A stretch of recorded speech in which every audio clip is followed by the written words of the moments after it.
जय माई की साथियों, special education hub YouTube channel में आप सभी का स्वागत है पुनः। साथियों, आज हम जो वीडियो लेके आए हैं बहुत ही इंपॉर्टेंट वीडियो है। इसमें हम चर्चा करेंगे जो 17 अगस्त 2026 को मध्य प्रदेश कर्मचारी चयन मंडल भोपाल द्वारा रूल बुक जारी हुई है उस पे।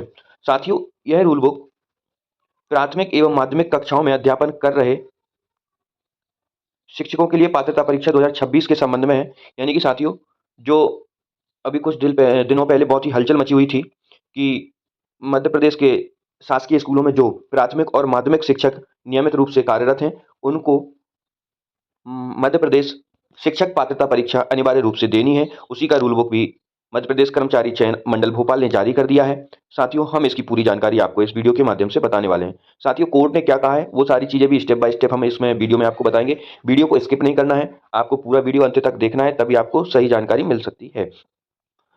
तो शिक्षक साथियों, हम इस वीडियो के माध्यम से यह जानेंगे कि आवेदन कब से प्रारंभ हो रहे हैं, आवेदन भरने की अंतिम तिथि कब है, आवेदन में अगर कोई गलती हो जाती है तो संशोधन कैसे करना है, संशोधन तिथि कब है, और साथियों और पात्रता परीक्षा में कितने अंक का पेपर आएगा, कितने पे कौन सी कैटेगरी के शिक्षक क्वालिफाई होंगे, क्या फीस रहेगी, इन सब पे हम स्टेप बाय स्टेप चर्चा करने वाले हैं।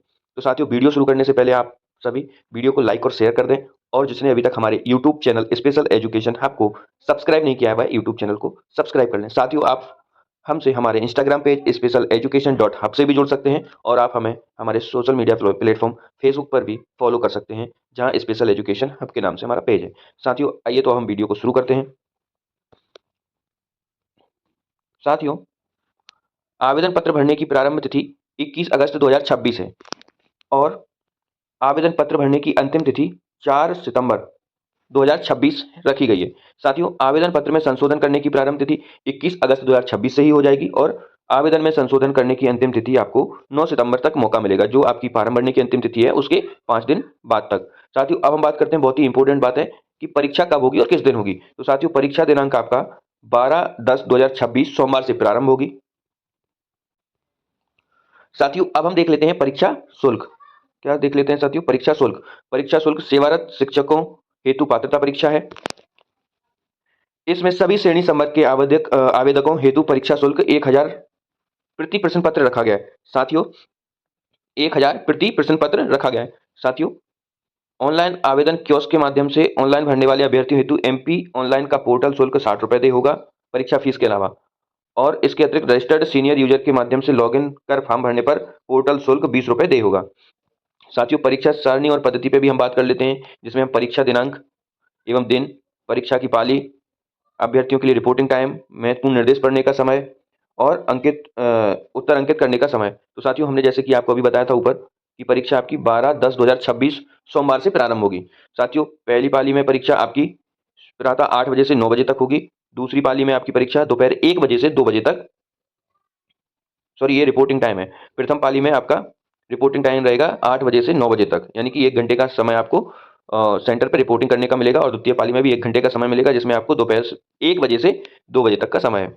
महत्वपूर्ण निर्देश पढ़ने का टाइम आपको रहेगा साथियों 9:50 से 10 बजे तक, यानी कि 10 मिनट तक आपको जो परीक्षा के महत्वपूर्ण निर्देश रहेंगे वो आपको पढ़ने का समय मिलेगा, और दोपहर की पाली में, द्वितीय पाली में भी आपको 10 मिनट का समय मिलने वाला है, जिसमें 2:50 से 3 बजे तक का समय रहेगा।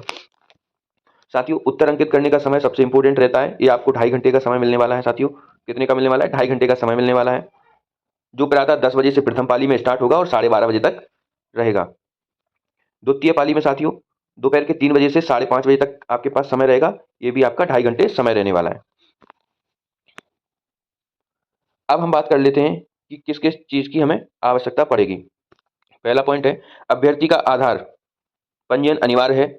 दूसरा पॉइंट है, बोर्ड द्वारा आयोजित परीक्षाओं में मूल फोटोयुक्त पहचान पत्र लाना अनिवार्य होगा, जैसे कि अभ्यर्थी मतदाता पहचान पत्र, पैन कार्ड, आधार कार्ड, ड्राइविंग लाइसेंस तथा पासपोर्ट में से कोई एक को चयनित कर सकता है। यूआईडीएआई के द्वारा सत्यापित वेरीफाई होने पर ही ई आधार मान होगा। अगर किसी कोई जैसे कि मूल दस्तावेज में अगर मान के चलिए ई आधार लेके जाता है, तो ये तभी मान होगा जब यूआईडीआई के माध्यम से वेरीफाई होगा तब। मूल फोटोयुक्त पहचान पत्र के अभाव में परीक्षार्थी को परीक्षा में सम्मिलित होने से वंचित किया जाएगा। तो साथियों, ये डॉक्यूमेंट्स आप अपने पास संभाल के रखें। आप तो पहले से ही शिक्षक हैं, आप सभी के पास ये डॉक्यूमेंट्स ऑलरेडी होंगे ही। अब हम बात कर लेते हैं तीसरे पॉइंट की।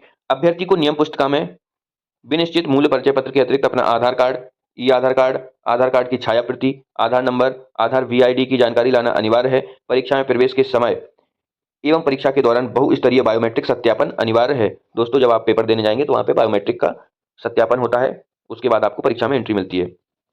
देखो, चौथा पॉइंट है, परीक्षा में प्रवेश के समय एवं परीक्षा के दौरान बहुस्तरीय बायोमेट्रिक सत्यापन अनिवार्य है। बायोमेट्रिक सत्यापन के समय पर आधार अनलॉक होना चाहिए। तो साथियों, अगर किसी भी हमारे शिक्षक का आधार लॉक है तो उसको आप अनलॉक करा लीजिए, या आप खुद आधार की वेबसाइट पे जाके आधार को अनलॉक कर सकते हैं अपना आधार। पांचवा पॉइंट है कि परीक्षार्थी को परीक्षा में रिपोर्टिंग समय तक परीक्षा केंद्र में प्रवेश की अनुमति होगी। इसके पश्चात विलंब से आने वाले अभ्यर्थियों को प्रवेश की पात्रता नहीं होगी। तो साथियों, सबसे ज्यादा ध्यान रखना है आपको कि आपको रिपोर्टिंग टाइम के समय आपको परीक्षा सेंटर पर उपस्थित होना है। अगर आप उससे लेट हो जाते हैं तो आपको परीक्षा में बैठने नहीं दिया जाएगा। ये भी बहुत इंपॉर्टेंट चीजें हैं, कुछ और बची हैं। जैसे इसमें छठवां बिंदु है कि परीक्षा कक्ष में electronic device, mobile phone, calculator, log tables, digital watch, sunglasses, नकल पर्चा, ये चीजें पूर्णतः वर्जित रहती हैं। अगला पॉइंट है, ऑनलाइन आवेदन पत्र क्रमांक के द्वारा ही ऑनलाइन परीक्षा हेतु अभ्यर्थी अपना प्रवेश पत्र प्राप्त कर सकते हैं। अतः आवेदन पत्र क्रमांक आवश्यक रूप से संभाल कर रखें। साथियों, जो आप फॉर्म भरेंगे और जो आपको एप्लीकेशन नंबर मिलेगा वो आपको अपने पास सुरक्षित रखना है। उस एप्लीकेशन नंबर से ही आपका एडमिट कार्ड निकलेगा।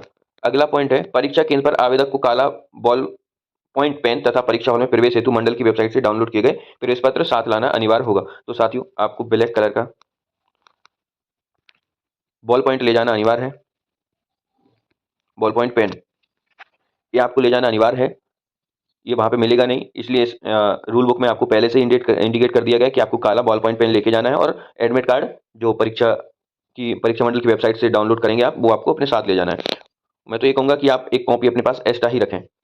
नौवां पॉइंट है, किसी भी परीक्षार्थी को परीक्षा प्रारंभ होने के पश्चात परीक्षा समाप्ति तक परीक्षा कक्ष छोड़ने की अनुमति नहीं होगी। आप एक बार साथियों एंट्री कर जाएंगे अंदर परीक्षा में बैठने के लिए, तो आप बाहर तभी आएंगे जब परीक्षा समाप्त हो जाएगी। आवेदन पत्र भरते समय उम्मीदवारों के किसी भी प्रमाण पत्र का परीक्षण मंडल द्वारा नहीं किया जाकर नियुक्ति प्रक्रिया के दौरान संबंधित विभाग द्वारा किया जाता है। अतः कंप्यूटर आधारित ऑनलाइन परीक्षा में उम्मीदवारों की पात्रता एलिजिबिलिटी पूर्ण प्रावधिक प्रोविजनल होगी।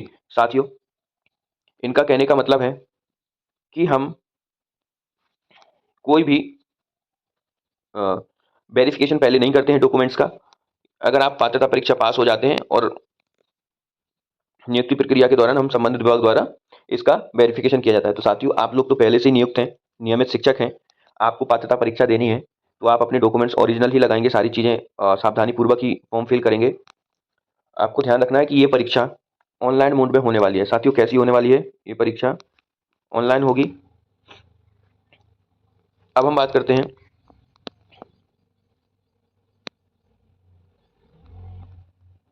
अध्याय वन की। साथियों, अध्याय वन क्या है, इसमें क्या चीजें हैं, ये बहुत ही इंपॉर्टेंट है। अध्याय वन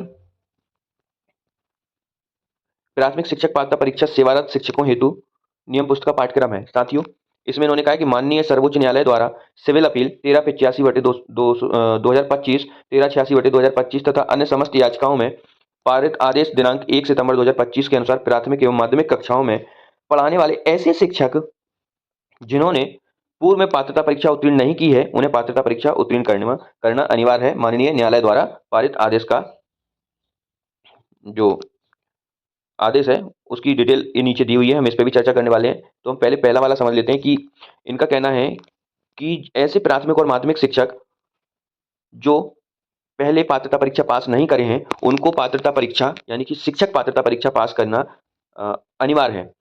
साथियों, अब हम देख लेते हैं कि कोर्ट ने क्या क्या निर्देश दिए हैं।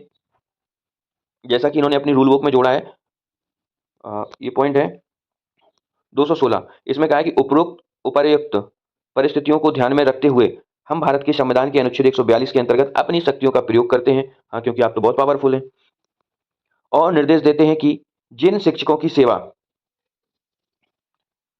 अवधि वर्तमान में 5 वर्ष से कम है, कौन से शिक्षक साथियों? ऐसे शिक्षक की जिनकी सेवा अवधि वर्तमान में 5 वर्ष से कम है, वे दिनांक को सेवा में बने रह सकते हैं तथा बिना टीटी की योग्यता प्राप्त किए सेवा निवृत्ति आयु तक सेवा जारी रख सकते हैं। तो साथियों, ऐसे शिक्षक, चाहे वो प्राथमिक शिक्षक हों, चाहे माध्यमिक शिक्षक हों, जिनकी वर्तमान स्थिति में 5 वर्ष से कम सेवानिवृत्ति का समय रह गया है, वो इस पात्रता परीक्षा से मुक्त हैं।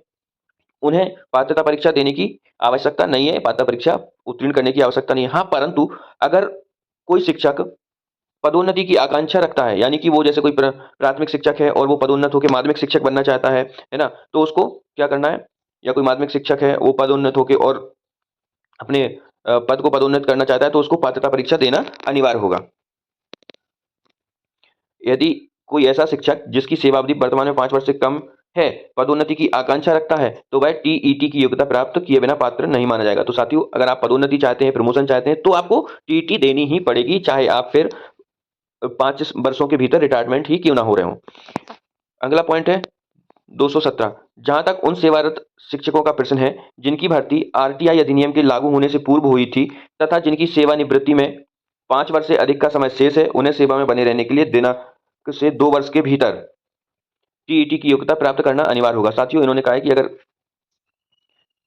ऐसे शिक्षक जिनकी भर्ती आरटीआई अधिनियम के लागू होने से पहले हुई थी और जिनकी सेवा 5 वर्ष से अधिक का समय है, मतलब 10 साल अभी किसी को जॉब करनी है, या 12 साल करनी है, 15 साल करनी है, 20 साल करनी है, और उनके पास पात्रता परीक्षा नहीं है शिक्षक की, तो उनको अनिवार्य रूप से टीईटी पास करनी होगी। टीईटी मतलब टीचर एलिजिबिलिटी टेस्ट। यदि ऐसे शिक्षक निर्धारित समय में टीईटी उत्तीर्ण करने में असफल रहते हैं, तो उन्हें सेवा से त्यागपत्र देना होगा। साथियों, बहुत ही इंपॉर्टेंट इन्होंने पॉइंट रखा है कि अगर आप 2 वर्ष के भीतर मध्य प्रदेश पात्रता परीक्षा पास नहीं करते हैं, शिक्षक पात्रता परीक्षा पास नहीं कर सकते हैं, तो आपको अपनी सेवा छोड़नी होगी। उन्हें अनिवार्य रूप से सेवानिवृत्त किया जा सकता है तथा उनके पात्र अंतिम लाभ प्रदान किए जाएंगे।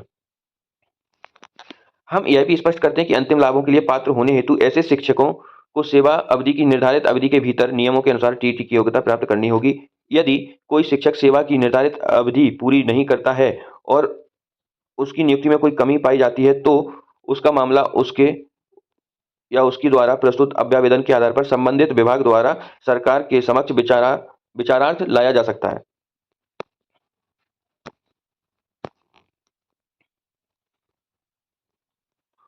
अब अगला पॉइंट है 218। उपयुक्त कथनों के अधीन यह पुनः स्पष्ट किया जाता है कि नियुक्ति के लिए इच्छुक सभी अभ्यर्थियों तथा पदोन्नति द्वारा नियुक्ति के लिए इच्छुक सेवारत शिक्षकों की अनिवार्य रूप से टीटी की योग्यता प्राप्त करनी होगी, अन्यथा उनकी अभ्यर्थता पर विचार करने का कोई अधिकार नहीं होगा। तो साथियों, आपको जिनका समय 5 वर्ष से अधिक है सेवा काल का, उन्हें मध्य प्रदेश शिक्षक पात्रता परीक्षा अनिवार्य रूप से पास करनी ही होगी। लेकिन एक चीज और है, थोड़ा आप लोगों को लाभ मिल गया है। जो समय 2 वर्ष का था पहले, उसे बढ़ाकर 3 वर्ष कर दिया गया है। मतलब कि माननीय सर्वोच्च न्यायालय द्वारा टीईटी उत्तीर्ण करने हेतु समय अवधि 2 वर्ष से 3 वर्ष कर दी गई है। पारित आदेश का पैराग्राफ जो है वो निम्नानुसार है।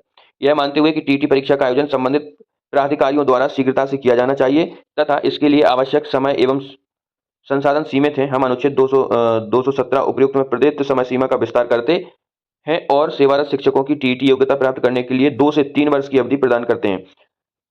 अर्थात योग्यता 31 अगस्त 2028 तक प्राप्त की जानी चाहिए, ना कि पूर्व में निर्देशित 21 अगस्त 2027 तक। तो साथियों, इन्होंने आपका एक वर्ष का समय बढ़ा दिया है। पहले जो समय मिला था कि आपको 31 अगस्त 2027 तक पात्रता परीक्षा अनिवार्य रूप से पास करनी होगी, लेकिन इसमें किसी ने फिर रिट याचिका दायर करी, तो उसमें कोर्ट ने 1 साल की राहत और दी है और आपको 31 अगस्त 2028 तक मौका मिलेगा पात्रता परीक्षा पास करने का। माननीय न्यायालय द्वारा पारित उपयुक्त आदेशों के अनुसार ऐसे शिक्षक जो प्राथमिक एवं माध्यमिक स्तर के हैं को शिक्षा का अधिकार अधिनियम के तहत दिनांक 31 अगस्त 2028 के पूर्व पात्रता परीक्षा उत्तीर्ण करना अनिवार्य है। उक्त के क्रम में प्राथमिक स्तर के शिक्षकों की पात्रता परीक्षा आयोजित की जा रही है। तो साथियों, कुल मिलाकर आपको पात्रता परीक्षा अनिवार्य रूप से पास करनी है।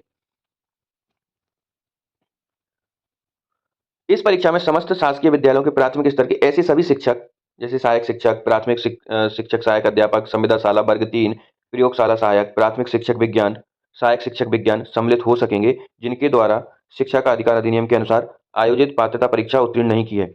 इसके अतिरिक्त अशासकीय विद्यालयों में प्राथमिक कक्षाओं में अध्यापन करने वाले ऐसे शिक्षक जो पात्रता परीक्षा उत्तीर्ण नहीं है, वह भी सम्मिलित हो सकते हैं। साथियों, ये भी एक पॉइंट बहुत ही इंपॉर्टेंट है कि इस परीक्षा में समस्त शासकीय विद्यालयों के प्राथमिक स्तर के ऐसे सभी शिक्षक, इन्होंने बताया भी है कौन-कौन से शिक्षक, सहायक शिक्षक, प्राथमिक शिक्षक सहायक अध्यापक, संविदाशाला वर्ग 3, प्रयोगशाला सहायक और प्राथमिक शिक्षक विज्ञान, सहायक शिक्षक विज्ञान सम्मिलित हो सकेंगे, जिनके द्वारा शिक्षा का अधिकार अधिनियम के अनुसार आयोजित पात्रता परीक्षा उत्तीर्ण नहीं है। इसके अतिरिक्त अशासकीय विद्यालय यानी कि प्राइवेट स्कूलों में प्राथमिक कक्षाओं में अध्यापन करने वाले ऐसे शिक्षक जो पात्रता परीक्षा उत्तीर्ण नहीं है, वह भी सम्मिलित हो सकते हैं। अगला पॉइंट है कि पात्रता परीक्षा माननीय सर्वोच्च न्यायालय द्वारा पारित आदेश के अनुक्रम में सेवारत शिक्षकों के लिए विशेष पात्रता परीक्षा के रूप में आयोजित की जा रही है। अतः इसकी पात्रता परीक्षा परिणाम भविष्य में शासकीय शिक्षक के पद पर सीधी भर्ती से नियुक्ति के लिए मान्य नहीं होगा। यानी कि यह परीक्षा केवल और केवल उन शिक्षकों के लिए है जो कि सेवारत शिक्षक हैं। परीक्षा केंद्र कर्मचारी चयन मंडल भोपाल द्वारा निर्धारित होंगे। शिक्षक पात्रता परीक्षा में अहल होने के लिए वर्गवार न्यूनतम अंकों का प्रतिशत निम्नलिखित अनुसार होगा। साथियों, हम बहुत ही इंपॉर्टेंट चीज देखने वाले हैं अब आपको कि पात्रता परीक्षा में किस कैटेगरी के शिक्षक को कितने अंक लाने अनिवार्य है। तो साथियों, हम देख लेते हैं कि अनुसूचित जाति, अनुसूचित जनजाति, अन्य पिछड़ा वर्ग, दिव्यांग व्यक्ति, आर्थिक रूप से कमजोर वर्ग के व्यक्ति को 50% अंक लाने होंगे। तो साथियों, 50% अंक लाने होंगे। आपको जो भी आपका ये पेपर आएगा उसके 50% अंक लाने होंगे और अन्य यानी कि जनरल कैटेगरी को 60% अंक। साथियों, रिजर्व कैटेगरी के लिए 50% और जनरल कैटेगरी के लिए 60% अंक लाने होंगे, तभी आप पात्रता परीक्षा उत्तीर्ण माने जाएंगे। अब हम बात कर लेते हैं कि पात्रता परीक्षा होगी कितने अंकों की। तो साथियों, प्राथमिक स्तर के लिए कौन कौन से सब्जेक्ट आने वाले हैं, जैसे कि बाल विकास आएगा 30 नंबर का, 30% रहेंगे। भाषा वन में आपको चॉइस करनी होगी, जो आप भाषा चॉइस कर सकें, जैसे हिंदी या इंग्लिश, संस्कृत, जो फर्स्ट भाषा आप ले सकते हैं उसके लिए। तो 30 नंबर का इसमें भी प्रश्न आएगा और 30 अंक के होंगे। भाषा 2 में आपके फिर से 30 अंक के क्वेश्चन रहेंगे और 30 क्वेश्चन रहेंगे। गणित आएगा आपका 30 नंबर का और 30 क्वेश्चन रहेंगे। पर्यावरण अध्ययन आपका 30 नंबर का आएगा और 30 क्वेश्चन रहेंगे। तो टोटल साथियों ऐसे 150 क्वेश्चन हो जाएंगे और 150 अंक के हो जाएंगे। अब 150 अंक का हमें कितना, रिजर्व कैटेगरी के लिए 150 अंक का हमें लाना है 60% साथियों। तो 60% लाने के लिए आपको 90 अंक चाहिए जर्नल के लिए। तो साथियों, जर्नल के लिए आपको 90 नंबर चाहिए 150 में से, तब आप पात्रता परीक्षा क्वालिफाई माने जाएंगे। कितने चाहिए साथियों? और जो अनुसूचित जाति, अनुसूचित जनजाति, दिव्यांग व्यक्ति या अन्य पिछड़ा वर्ग कैटेगरी के जो शिक्षक हैं उनके लिए 60% अंक चाहिए। तो साथियों, सॉरी, उनको 50% अंक चाहिए, तो उनके लिए 75 अंक लाने हैं। अब हम देख लेते हैं साथियों कि हम माध्यमिक शिक्षक के लिए कौन सा पॉइंट मतलब बिंदु है जो न्यायालय द्वारा जारी करे गए हैं। अब हम अध्याय 2 की बात करते हैं। अध्याय 2 की बात करते हैं और अध्याय 2 शुरू करने से पहले मैं आपको फिर एक बार कहना चाहूंगा कि जिसने भी अभी तक हमारा YouTube channel special education hub subscribe नहीं किया वो सब्सक्राइब कर ले। वीडियो को अंत तक जरूर देखें, जिससे आपको पूरी जानकारी मिले। अगर आप वीडियो स्किप कर देंगे तो कोई जानकारी मिस हो सकती है, इसलिए आप वीडियो को स्किप ना करें और वीडियो को ज़्यादा से ज़्यादा शेयर और लाइक करें, ताकि सभी सेवारत शिक्षकों के पास यह वीडियो पहुंच सके और उन्हें संबंधित आदेश की जानकारी पूर्ण रूप से प्राप्त हो सके। तो अध्याय 2 में हम बात करते हैं माध्यमिक शिक्षक के लिए। माध्यमिक शिक्षक पात्रता परीक्षा सेवारत शिक्षकों हेतु नियम पुस्तिका एवं पाठ्यक्रम। तो साथियों, इसमें भी माननीय सर्वोच्च न्यायालय द्वारा सिविल अपील वही नंबर है 1385/2025 और 1386/2025, अन्य समस्त याचिकाओं में पारित आदेश दिनांक 1 सितंबर 2025 के अनुसार प्राथमिक एवं माध्यमिक कक्षा में पढ़ाने वाले ऐसे शिक्षक जिन्होंने पूर्व में पात्रता परीक्षा उत्तीर्ण नहीं की है, उन्हें पात्रता परीक्षा उत्तीर्ण करना अनिवार्य है। माननीय न्यायालय द्वारा पारित आदेश का ऑपरेंटिव पैरा निम्नानुसार है। इसमें भी 216 नंबर का जो पैरा है उसमें क्या लिखा है कि यह ध्यान में रखते हुए हम अपनी भविष्यवाणी के आधार पर भारत के संविधान के अनुच्छेद 142 के तहत नियत शक्तियों का प्रयोग करते हुए उन शिक्षकों के लिए जिन्हें 5 वर्ष से कम सेवा की है, सीधे रूप से यह निश्चित किया गया है कि 1 सितंबर 2025 से बिना टीईटी की योग्यता प्राप्त किए हुए भी आयु की सीमा पूरी होने तक सुपर एन्युएशन सेवानिवृत्ति की आयु तक सेवा में बने रह सकते हैं। हालांकि यदि ऐसे किसी शिक्षक के मामले में जिनकी सेवा 5 वर्ष से कम है, कोई भी शिक्षक पदोन्नति के लिए पात्रता रखता है, तो उसे टीटी की योग्यता प्राप्त किए बिना पदोन्नति के लिए विचार नहीं किया जाएगा। तो साथियों, इसमें भी वही है, सेम टू सेम, कि 5 वर्ष से अगर आपका कम समय बचा है तो आप सेवा में रह सकते हैं और अगर आपको प्रमोशन चाहिए तो आपको पात्रता परीक्षा पास करनी होगी। 217 में है साथियों, 217 में दिया हुआ है आपका आरटीई अधिनियम के तहत पूर्व में अधिसूचित इन सर्विस शिक्षकों की पुनः नियुक्ति सुपर एन्युएशन की आयु से 5 वर्ष से अधिक समय तक केवल इस शर्त पर होगी कि उन्हें 2 वर्ष की अवधि में टीटी के लिए योग्य घोषित किया जाए। सेवा में निरंतर बनाए रखने के लिए यदि ऐसे शिक्षकों में से कोई टीटी के लिए योग्य नहीं पाया जाता है तो उन्हें सेवा से त्यागपत्र देना के लिए बाध्य किया जाएगा। यदि किसी शिक्षक को पात्रता की अवधि में टीटी के लिए योग्य नहीं ठहराया जाता है तो संबंधित नियमों के अनुसार ऐसे शिक्षक की सेवा में किसी भी कमी के लिए उपयुक्त विभाग द्वारा उस समय के लिए उचित रूप से विचार किया जा सकता है और यदि आवश्यक हो तो उसे सरकार द्वारा उसके प्रतिनिधि के रूप में नियुक्त किया जा सकता है। तो साथियों, ये तो बात की बात है, लेकिन अगर आपके पास समय सीमा के अंदर शिक्षक पात्रता परीक्षा की योग्यता नहीं है तो आपको जॉब छोड़ना ही होगा। उसमें स्पष्ट लिखा है कि सेवा से त्यागपत्र देने के लिए बाध्य किया जाएगा। ठीक है साथियों, अब हम बात कर लेते हैं, क्या सिर्फ प्राथमिक शिक्षक को ही 3 वर्ष का समय मिला है या फिर माध्यमिक शिक्षक के लिए भी 3 वर्ष का समय? तो साथियों, माध्यमिक शिक्षक के लिए भी 2 से 3 वर्ष का समय दिया गया है। 2 से 3 वर्ष का समय दिया गया है। पारित आदेश के ऑपरेंटिव पैरा निम्नानुसार है कि यह उल्लेखित किया जाता है कि टीईटी परीक्षा का संचालन संबंधित प्राधिकारियों द्वारा यथाशीघ्र किया जाना चाहिए और साथ ही समान रूप से सीमित समय एवं समाधानों की आवश्यकता को ध्यान में रखते हुए अनुच्छेद 217 में प्रदान की गई समय सीमा में भिन्न से अवधि के लिए इन सर्विस शिक्षकों को टीटी की योग्यता प्राप्त करने के लिए 2 से 3 वर्ष की अतिरिक्त समय अवधि देते हैं, अर्थात 31 अगस्त 2028 के स्थान पर 31 अगस्त 2027 तक मूल रूप से निर्देशित किया जाता है। साथियों, ये इसमें गलत प्रिंट है क्योंकि हिंदी मैंने इसका किया था, जो ये सारे पैरा क्या है कोर्ट की तरफ से इंग्लिश में आए थे, तो ये 27 अगस्त 2026 से 31 अगस्त 2027 से बढ़ाकर 31 अगस्त 2028 तक 28 तक कर दिया गया है। मतलब जो पहले 2 साल में आपको पात्रता परीक्षा पास करनी थी वो अब आपको 3 साल में पास करनी है, जिसकी अंतिम समय सीमा है 31 अगस्त 2028। जैसे कि ऊपर लिखा है कि टीईटी उत्तीर्ण करने हेतु समय अवधि 2 वर्ष से 3 वर्ष कर दी गई है। 2 वर्ष से कितनी कर दी गई है? 3 वर्ष कर दी गई है। पारित ये उन्होंने इसमें लिखा भी है कि 31 अगस्त 2028 तक।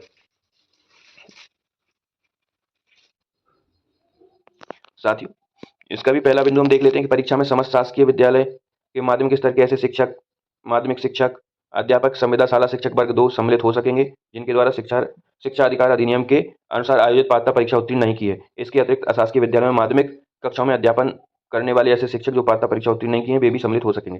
साथियों, अगला पॉइंट है कि यह पात्रता परीक्षा माननीय सर्वोच्च न्यायालय के द्वारा पारित आदेश के अनुक्रम में सेवारत शिक्षकों के लिए विशेष पात्रता परीक्षा के रूप में आयोजित की जा रही है। अतः इसकी पात्रता और परीक्षा परिणाम भविष्य में शासकीय शिक्षक के पद पर सीधी भर्ती हेतु नियुक्ति के लिए मान्य नहीं होंगे। साथियों, अगर कोई भी जैसे नियमित शिक्षक नहीं है और वो पात्रता परीक्षा में कोई अभ्यर्थी बैठ जाता है, योग्यता रखता है, वो जैसे उसके पास बीएड है या फिर डीएड है और वो वर्ग 2 के लिए योग्यता रखता है या वर्ग 3 के लिए योग्यता रखता है और परीक्षा में बैठ जाता है और बाद में भर्ती आती है तो वो ये सोचेगा कि मेरे पास पात्रता परीक्षा पास है, यह वाली 2026 वाली, तो उसको योग्य नहीं माना जाएगा क्योंकि ये विशेष पात्रता परीक्षा है, यह सिर्फ नियमित शिक्षकों के लिए है। साथियों, परीक्षा केंद्र कर्मचारी चयन मंडल भोपाल द्वारा निर्धारित होंगे। चौथी चीज है कि शिक्षक पात्रता परीक्षा अर्ह होने के लिए वर्गवार न्यूनतम अंकों का प्रतिशत निम्नानुसार होगा। वही सारी चीजें हैं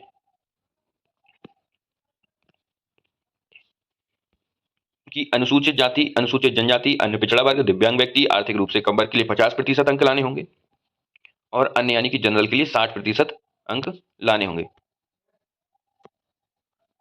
तो साथियों, 150 अंक का आपका भी पेपर होगा। 150 अंक के पेपर में आपको 75 अंक लाने होंगे रिजर्व कैटेगरी वालों के लिए और अनरिजर्व कैटेगरी वालों के लिए 90 अंक लाने होंगे, तभी आप पात्रता परीक्षा उत्तीर्ण माने जाएंगे। साथियों, अब हम बात कर लेते हैं कि इनके जो क्वेश्चन रहेंगे वो किस आधार पर रहेंगे। वर्ग 2 के लिए, तो वर्ग 2 के लिए भाषा लैंग्वेज 1 में आप हिंदी या संस्कृत चॉइस कर सकते हैं, जिसमें आपके 8 एमसीक्यू होंगे और 8 नंबर के होंगे। दूसरी चीज भाषा 2 सामान्य अंग्रेजी रहेगी, जिसमें आपके 5 क्वेश्चन होंगे और 5 अंक के होंगे। तीसरा आपका होगा सामान्य ज्ञान एवं समसामयिक घटनाक्रम तार्किक अंक की योग्यता, इसमें 7 क्वेश्चन रहेंगे साथियों, 7 रहेंगे और 7 अंक के होंगे। अगला है शिक्षा शास्त्र यानी कि पेडागोजी, इसमें 10 क्वेश्चन होंगे साथियों, 10 होंगे और वो भी 10 नंबर के होंगे, क्वेश्चन और मार्क्स। ठीक है साथियों, लैंग्वेज 1 में आपका 8 क्वेश्चन 8 नंबर, लैंग्वेज 2 में आपका 5 क्वेश्चन 5 नंबर, इस प्रकार आपके 30 हो जाएंगे टोटल अंक। और सब्जेक्ट से संबंधित रहेगा, जैसे किसी का हिंदी है, अंग्रेजी है, संस्कृत है, उर्दू है, गणित है, विज्ञान है, तो इन सबके 120 प्रश्न रहेंगे, ये आपका सब्जेक्ट रहेगा। और 120 क्वेश्चन 120 अंक के होंगे, यानी कि 120 ए और 30 क्वेश्चन वो जो आपके लैंग्वेज 1, लैंग्वेज 2, पेडागोजी और सामान्य ज्ञान, तार्किक योग्यता के रहेंगे, वो मिला के तो आपके हो जाएंगे 150 हो जाएंगे साथियों टोटल अंक। 150 में से आपको जनरल के लिए 60% अंक लाना है, तो 60% आपका हो जाएगा 15 अंक। और रिजर्व कैटेगरी के लिए 50%, यानी कि आपके 75 अंक, तभी आप पात्रता परीक्षा उत्तीर्ण माने जाएंगे साथियों। और जिसका सामाजिक विज्ञान सब्जेक्ट है तो वो सामाजिक विज्ञान से देगा, और उसके भी 120 क्वेश्चन होंगे और 120 अंक के होंगे। तो साथियों आपका सब्जेक्ट जो भी होगा माध्यमिक शिक्षक का, वो सब्जेक्ट रहेगा आपका 120 नंबर का, और उसके बाद 30 नंबर के आपके वो रहेंगे ऐसे क्वेश्चन, पेडागोजी रहेगी, लैंग्वेज 1 रहेगा, लैंग्वेज 1 में हिंदी या संस्कृत आप जो चॉइस करेंगे, और लैंग्वेज 2 में इंग्लिश। साथियों विषय वस्तु का स्तर, प्रश्न पत्र के भाग आ में सामान्य ज्ञान है ना, घटनाक्रम, तार्किक अंक, योग्यता, पेडागोजी, विषय वस्तु स्तर हायर सेकेंडरी स्कूल स्तर के छात्र के मानसिक स्तर के समकक्ष होगी। हिंदी व अंग्रेजी की विषय वस्तु का स्तर हायर सेकेंडरी परीक्षा के समकक्ष होगा। और प्रश्न पत्र के भाग बा की विषय वस्तु का स्तर स्नातक के समकक्ष होगा। इस प्रश्न पत्र में मध्य प्रदेश राज्य के कक्षा 9 एवं 10वीं में के प्रचलित पाठ्यक्रम की विषय वस्तु पर आधारित होंगे, लेकिन इनकी कठिनाई का स्तर संबद्धता लीकेज स्नातक स्तर का होगा। प्रश्न पत्र की अवधारणा, समस्या समाधान और पेडागोजी का समझ पर आधारित होंगे, पेडागोजी की समझ पर आधारित होंगे। तो साथियों ये आपका था पूरा डिटेल जो बहुत इंपॉर्टेंट थी, और इसमें सिलेबस भी दिया है। तो ये रूल बुक आप वेबसाइट से डाउनलोड कर सकते हैं, कर्मचारी चयन मंडल आयोग मध्य प्रदेश की वेबसाइट से आप ये रूल बुक डाउनलोड कर सकते हैं। उसमें सारे सब्जेक्ट के सिलेबस दिए हुए हैं, और प्राथमिक शिक्षक का भी सिलेबस दिया हुआ है और माध्यमिक शिक्षक का भी। साथियों अगर वीडियो पसंद आया है तो आप वीडियो को ज़्यादा से ज़्यादा शेयर और लाइक करें। आप हमारे YouTube channel special education hub को भी सब्सक्राइब करें, और ऐसी ही जानकारी के लिए आप हमारे यूट्यूब चैनल को फॉलो कर लीजिए। जय माई की साथियों।